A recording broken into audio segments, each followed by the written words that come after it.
के English classes में आप सभी का फिर से स्वागत है। और वोकैबुलरी की सीरीज में मैं कुछ 5 नए शब्द, कुछ 5 नए वर्ड्स आपके लिए लेके आया हूं। सबसे पहले जो वर्ड हमारे पास है डेफरेंस। आप देख सकते हैं डेफरेंस। डेफरेंस एक नाउन है और नाउन होने की वजह से, मैंने आपको बताया था, हर एक वर्ड का अपना एक अलग यूज होता है और डिपेंड करता है कि वो एडजेक्टिव है, नाउन है, वर्ब है या क्या है। जब डेफरेंस के बारे में हम बात करते हैं, डेफरेंस का मतलब होता है आदर करना या सम्मान करना। डेफरेंस मतलब होता है आदर करना या सम्मान करना। ठीक है। एग्जाम्पल कैसे यूज करेंगे? मान लीजिए आपको उसको लाइफ में यूज करना हो, तो आप किसी भी व्यक्ति के लिए जो आप चाहते हैं कि वो सम्मान का हकदार है, तो आप बोल सकते हैं, for example, I think mister Amitabh Bachchan deserves this deference as he has been given Dada Saheb Phalke award. तो दादा साहेब फाल्के अवार्ड अमिताभ बच्चन जी को मिला है और वो पूरा डिजर्व करते हैं। वो पूरा मतलब ये डेफरेंस, ये जो सम्मान है, ये जो दादा साहेब फाल्के अवार्ड है, ये अवार्ड नहीं है, एक तरह से डेफरेंस है, ये सम्मान है और मिलना चाहिए। अमिताभ बच्चन जैसी पर्सनैलिटी को ये अवार्ड मिलना चाहिए। आगे देखते हैं क्रेवन। क्रेवन मतलब जो डरपोक होता है उसे हम लोग क्रेवन बोलते हैं, है ना। तो उसको यूज कैसे करेंगे? See, when life wants you to prove your bravery we should not behave like a craven. हमें डरपोक की तरह बिहेव नहीं करना चाहिए। मान लीजिए आप ये कहना चाहें कि कायर मत बनो, तो कैसे बोलेंगे हम लोग? Don't be Kraven, don't be Kraven, don't be Kraven, ऐसे बोल सकते हैं हम लोग। आगे बढ़ते हैं। सलन, SULLEN, सलन, ये भी एक एडजेक्टिव है। जो व्यक्ति रूठा हुआ हो, नाराज हो, उसे हम लोग सलन बोलते हैं। एग्जाम्पल देखें, he got selected for KBC। कौन बनेगा करोड़पति के लिए, उसका सिलेक्शन हो गया। He got selected for KBC but still he was looking bit sullen. तो उसका सिलेक्शन हो गया था, उसके बाद भी वो कैसा लग रहा था? He was looking bit sullen. आप ऐसे भी बोल सकते हैं, why are you looking so sullen, why are you looking so sullen? इतना रूठे हुए क्यों दिख रहे हो? sullen मीन्स रूठा हुआ। आगे बढ़ते हैं। अगला वर्ड है हैगल।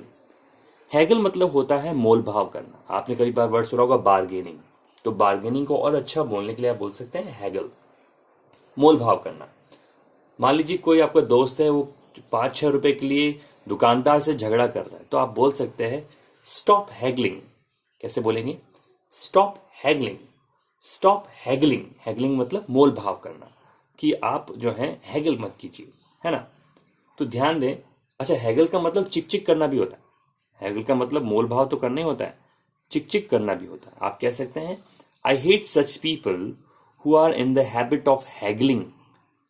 मैं उन लोगों से नफरत करता हूं जो उनकी हैबिट क्या होती है? हैगल करना। I hate such people who are in the habit of haggling. Haggle मतलब चिक चिक करना होता है। ठीक है। नेक्स्ट और लास्ट वर्ड जो आज का है हमारा, रिमिनेंट।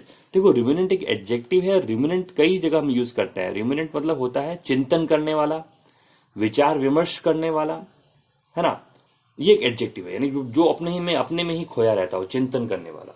वैसे हम लोग उन जानवरों को भी रिमिनेंट बोलते हैं जो जुगाली करते हैं। आपने देखा होगा, जब गाय अपने मुंह को चलाती है ऐसे, वो कुछ सोचती रहती है। जब सोचती रहती है तो वो रिमिनेंट है वहां पर, यानी वो चुपचाप होके अपने ही मन में कुछ ना कुछ सोच रही है। तो रिमिनेंट हम लोग गाय के लिए भी यूज कर सकते हैं, जो जुगाली करते हैं जानवर, उनके लिए भी।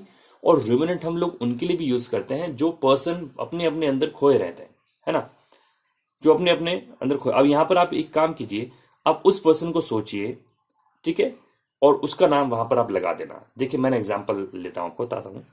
डैश, डैश मतलब उस पर्सन का नाम जो रिमिनेंट हो। आप खुद सोचें, जितना सोचेंगे वोकैबुलरी आपकी इंप्रूव होगी। Dash is such a ruminant person that he behaves in thinking, sorry, he believes in thinking and he keep meditating. तो उस पर्सन का नाम लिख के आप बोलेंगे, dash is person who is ruminant and he believes in thinking. Okay. और एक और एग्जांपल दे देता हूं आपको। Cow is ruminant animal. Cow जो है वो जुगाली करने वाला एनिमल है। तो आप देख सकते हैं ये वर्ड्स बहुत हेल्पफुल हैं, डे टू डे कॉन्वर्सेशन में यूज करने चाहिए आपको। ओके, इसी तरह के वर्ड्स पाने के लिए पहले हम लोग वोकैबुलरी की क्लास लेंगे, जो कि आपके कम से कम 30 वीडियोस में उसमें डालूंगा। और वोकैबुलरी की पूरी क्लास होने के बाद स्पोकन इंग्लिश की स्पेशल क्लासेस मैं आपके लिए लगाऊंगा। आई होप वो भी आपकी बहुत हेल्पफुल होगी। प्लीज बहुत सारे लोगों तक ये वीडियोस पहुंचाइए, लाइक कीजिए, सब्सक्राइब कीजिए, शेयर कीजिए, और सभी लोगों को इससे काफी फायदा होने वाला है। Thank you so much.